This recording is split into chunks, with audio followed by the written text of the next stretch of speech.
Sa kabila ng iba't ibang sitwasyon at kalagayan ng mundo, ay tuloy-tuloy ang Iglesia ni Cristo sa kanyang pagtatagumpay.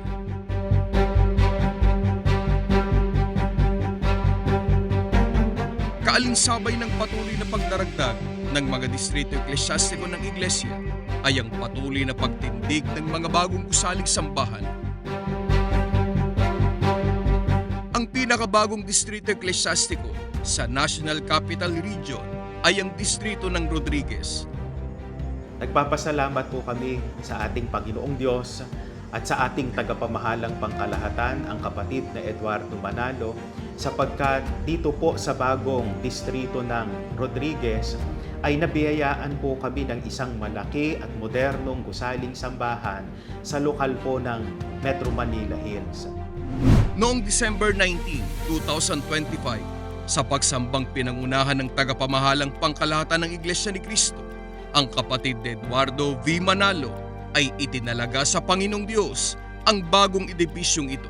Napakapalad po namin na mga kapatid dito po sa lokal ng Metro Manila Hills.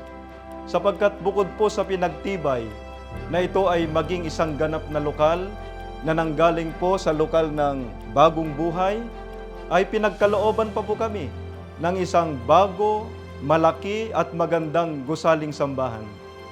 1,070 ang seating capacity ng modernong sambahang ito na ginugulan ng Iglesia ni Cristo ng mahigit sa 145 million pesos. Maligayang maligaya po kami sapagkat lalong nahahayag sa dakong ito ang Iglesia ni Cristo. Kaya naman patuloy po kaming nangangako na gagamitin po namin ang gusaling sambang ito sa kanyang banal na kaukulan, pangunahin ang pagsamba sa ating Panginoong Diyos at sa lalong ikalalaganap ng Iglesia ni Cristo sa dakong ito ng Metro Manila Hills. 1.6 kilometers mula sa lokal ng Metro Manila Hills ay isa na namang malaking istruktura ng Iglesia ang aabangan.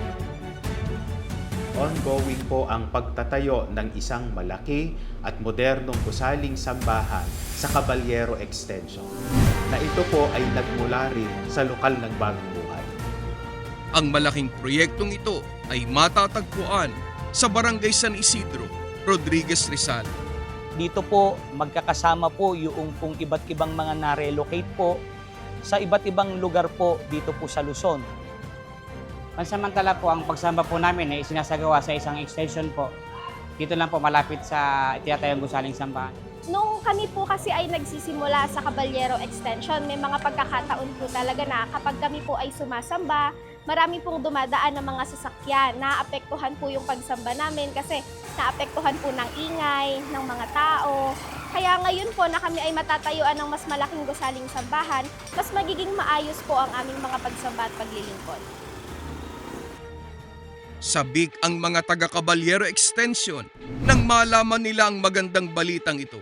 Nung malaman po ng mga kapatid na pinasahan po ng namamahala na mapatayuan po ng isang maayos at magandang gusaling sambahan, napakaligaya po ng mga kapatid. Agad pong tumugon ng mga kapatid para po makapaglinis po dito po sa bakanting lote nung bago pa po magsimula. Wala pong mga may tungkulin ang pumayag na hindi sila kasangkot. Kasama pong lagi. Agad po naming ikinampanya sa mga nasa kapisanan, sa mga may tungkulin, na tumulong po sa itinatayong kapilya, maging sa pagbabantay, umaga man po o gabi. Sinimula ng proyektong ito sa Caballero Extension noong September 2024.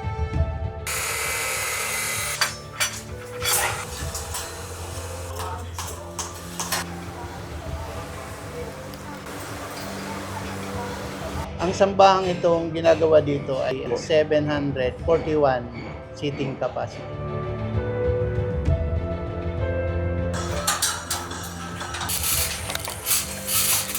Total ng lot area ng project na ito ay 2,000 square meters.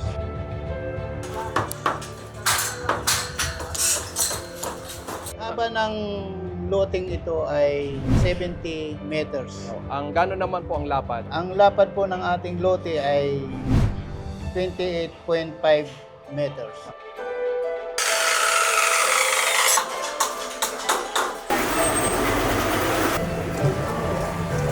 Ano po ang kasalukuyan po nating ginagawa po ngayon? Sa kasalukuyan ngayon, ang ginagawa namin po ay nagbubuhos po kami dito po sa likod ay binubuhusan po namin ng gibol. Kasunod po niyan, magkasabay pong bubuhusan itong sa harap na gibol din. Hindi po tayo mano-mano po rito, Hindi no? Ano po. ginagamit po natin? Opo, ang ginagamit po namin dito pagbubuhos ay ready mix.